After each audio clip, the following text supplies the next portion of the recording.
Hi friends, ఇవాళ మనం వినబోయే కథ బి తేజస్విని గారి పరిణయం 5వ చాప్టర్.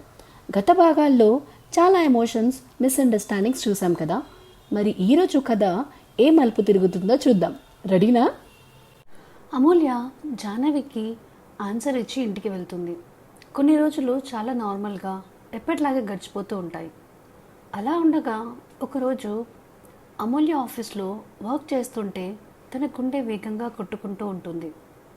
ఆందోళనగా ఆఫీస్ నుంచి ఇంటికి బయలుదేరుతుంది. ఆ సమయంలో వర్షం ఫుల్గా పడుతుంటే కూడా దాన్ని లెక్క చేయకుండా ఇంటికి చేరుతుంది. డోర్ ఓపెన్ చేసి చూసేసరికి భార్గవ్ కనిపించకపోవడంతో ఇల్లంతా వెతుకుతూ భార్గవ్ అని పిలుస్తూ వెళుతుంది.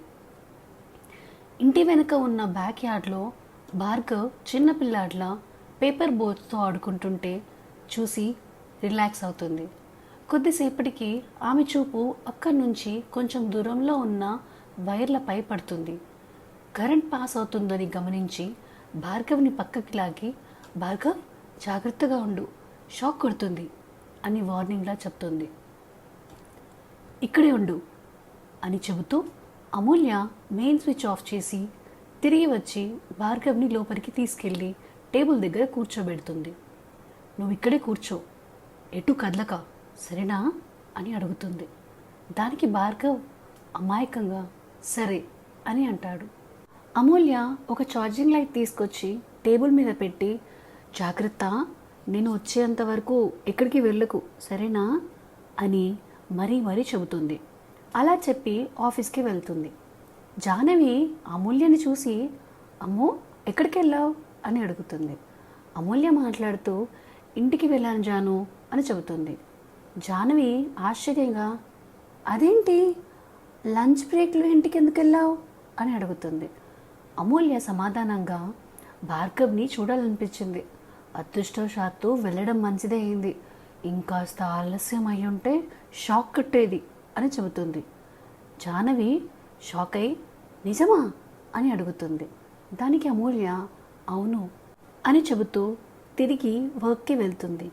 సాయంత్రం ఇంటికి వచ్చాక అమూల్య ఎలక్ట్రీషియన్ని పిలిపించి షార్ట్ సర్క్యూట్ అయిన మెయిన్ బాగు చేయిస్తుంది. భార్గవ్ అమ్మో అని పిలుస్తాడు. అమూల్య ఏంటి అని అడిగితే ఆకలి అని అంటాడు. దానికి అమూల్య సరే పద భార్గవ్ అని తీసుకెళ్ళి స్నాక్స్ ఇస్తుంది. తర్వాత కరెంట్ వచ్చాక అమూల్య ఫ్రెష్ అయ్యి వచ్చి డిన్నర్ ప్రిపేర్ చేస్తూ ఉంటుంది. జాహ్నవి అమూల్యకి హెల్ప్ చేస్తూ వంటలో బిజీగా ఉంటుంది. అప్పుడే అంకిత వర్షంలో తడిసి రావడం చూసి జాహ్నవి ఇలా అడుగుతుంది, అంకిత ఏంటిది? అప్పుడు అంకిత మాట్లాడుతూ బయట ఫుల్ వర్షం అని అంటుంది. దానికి జాహ్నవి సరే వెళ్ళి ఫ్రెష్ అవ్వు అని చెబుతుంది. అయితే మధ్యాహ్నం జరిగిన విషయం జాహ్నవి మనసులో డౌట్ పెంచుతుంది. వర్షం బాగా పడుతున్న సమయంలో కూడా అమూల్య ఇంటికి వెళ్ళిందని గుర్తు తెచ్చుకుంటూ తనకి ఏదైనా ముందే తెలిసిందా అని అనుకుంటుంది. రాత్రి అందరూ డిన్నర్ చేశాక భార్గవ్, భాస్కర్ పైన పోషన్కి వెళ్ళిపోతారు. అప్పుడు జాహ్నవి అంకితకి తెలియకుండా నిదానంగా అమూల్య రూమ్లోకి వెళ్తుంది. అమూల్య సీరియస్గా ఏంటి జాను అని అడుగుతుంది. జాహ్నవి మాట్లాడుతూ, అది కాదమ్మో, నువ్వు నిజం చెప్పు, ఎప్పుడు వర్క్ కంప్లీట్ అవ్వకుండా ఆఫీస్ నుంచి వచ్చిన రోజే లేదు కదా అని అడుగుతుంది. అమూల్య కామ్గా, జాను నీకు ఒక విషయం చెప్పాలి అని చెబుతుంది. జాహ్నవి ఆసక్తిగా, నేను అదే అడుగుతున్నా అమ్మో, చెప్పు అని అంటుంది. అమూల్య ఊపిరి పీల్చుకొని, నీ గెస్ కరెక్టే జాను, నేను భార్గవ్ని ప్రేమిస్తున్నా, ఎందుకో తెలియదు, తనకి ఏమైనా అవుతుందన్న ఆలోచన వస్తే నా గుండె ఫాస్ట్గా కొట్టుకుంటుంది. తన అమాయకత్వం, అల్లరి, మంచి మనసు, తన క్యారెక్టర్ నాకు చాలా నచ్చాయి. తను అందంగా ఉన్నందుకు కాదు, కానీ ఎందుకో తనని ఎంత అవాయిడ్ చేద్దామన్నా చేయలేకపోతున్నా. దీనికి కారణం ప్రేమే, నేను ప్రేమలో ఉన్నా జాను అని ఆగిపోతుంది. జాహ్నవి అడుగుతుంది, ఏమైందమ్మో? అమూల్య, నా లవ్కి సాడ్ ఎండింగ్ ఉంటుంది అని తెలిసిన నా మనసు వినడం లేదు అని అంటుంది. జాహ్నవి సీరియస్గా, ఎందుకు అలా అంటున్నావు అని అడుగుతుంది. అమూల్య, ఎందుకంటే నాకన్నా ముందు తన జీవితంలో ఇంకెవరైనా ఉన్నారంటే నేను వాళ్ళకి మధ్యలోకి వెళ్ళలేను. నేను చేసిన సహాయానికి ప్రతిఫలంగా తన జీవితంలోకి రావడం సరైనది కాదు. కానీ పర్వాలేదు, నేను హ్యాపీగా ఉన్నాను అని చెబుతుంది. జాహ్నవి నవ్వుతూ, అమ్మో ఎంత మంచి న్యూస్ ఇచ్చావు కదా, నా కోసం ఒక్కసారి డ్యాన్స్ చేయవా? నీ డ్యాన్స్ చూడక చాలా ఏళ్ళయ్యాయిరా, ప్లీజ్ అని అడుగుతుంది. దానికి అమూల్య మొదట ఒప్పుకోదు. జాహ్నవి అరిచి, అంకిత నీ అక్క అని చెప్పబోతే అమూల్య ఆమెని ఆపి డ్యాన్స్ మొదలు పెడుతుంది. మధ్యలో భార్గవ్ వచ్చి, అమ్మో పాలు అని అడుగుతాడు. దానికి అమూల్య డ్యాన్స్ ఆపేసి మిల్క్ తీసుకెళ్ళి ఇస్తుంది. కొన్ని రోజులు గడిచాక ఒకరోజు పండగ సందర్భంగా అందరూ గుడికి వెళ్తారు. అమూల్య రెడ్ కలర్ డిజైనర్ వర్క్ శారీలో మెరిసిపోతూ ఉంటుంది. జాహ్నవి బ్లూ పట్టు చీరలో అందంగా ఉంటుంది. కానీ అమూల్య ముందు తేలిపోతుంది. అంకిత అమూల్య బలవంతం మీద orange and cream half sari వేసుకుంటుంది.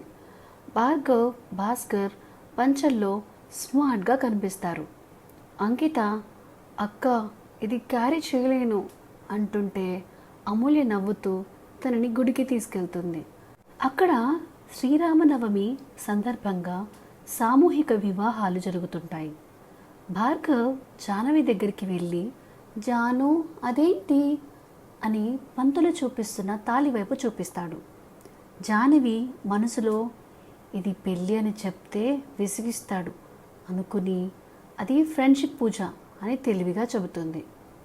భార్గవ్ మనసులో, అమ్మో ఇంకా నేను కూడా ఆ పూజ చేయాలి అని అనుకుంటాడు. పంతుల చేతిలో ఉన్న తాళిబొట్టు తీసుకొని వెళ్ళి అమూల్య మెడలో కడతాడు.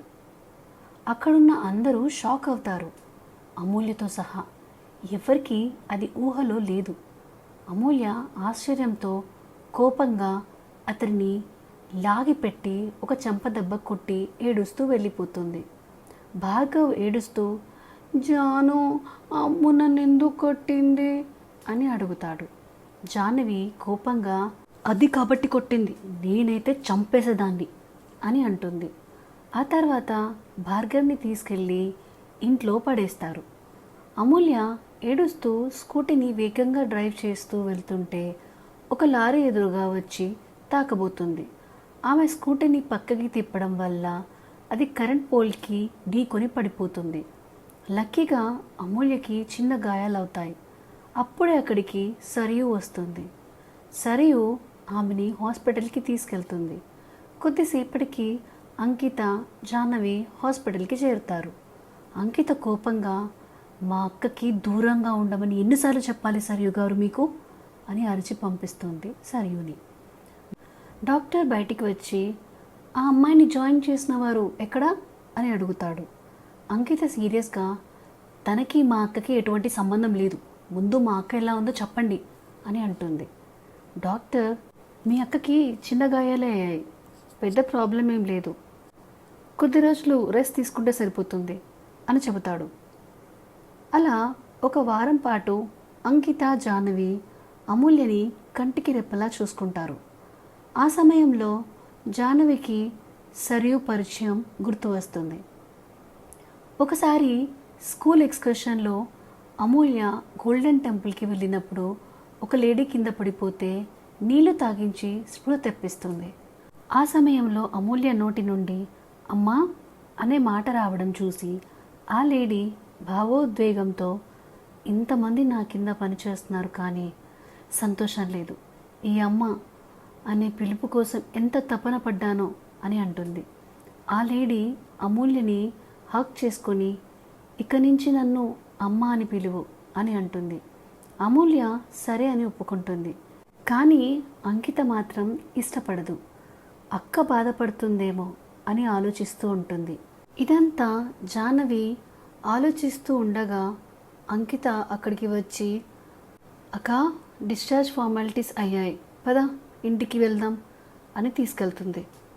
అమూల్య హాస్పిటల్లో ఉన్న వారం రోజులు భార్గవ్ని ఎవ్వరు కూడా పట్టించుకోరు. సో ఇదండి పరిణయం కథలోని 5th చాప్టర్. మీకు నచ్చిందని ఆశిస్తున్నాను. ప్రతి కథ నా ప్రయాణంలో ఒక చిన్న అడుగు. ఏమైనా తప్పులు జరిగి ఉంటే ప్రేమగా క్షమించండి. మీ అభిప్రాయాలు కామెంట్స్లో రాయండి. ఇంకా ఇలాంటి అందమైన కథల కోసం ద నావెల్ విస్పరర్ ఛానల్ను సబ్స్క్రైబ్ చేయండి.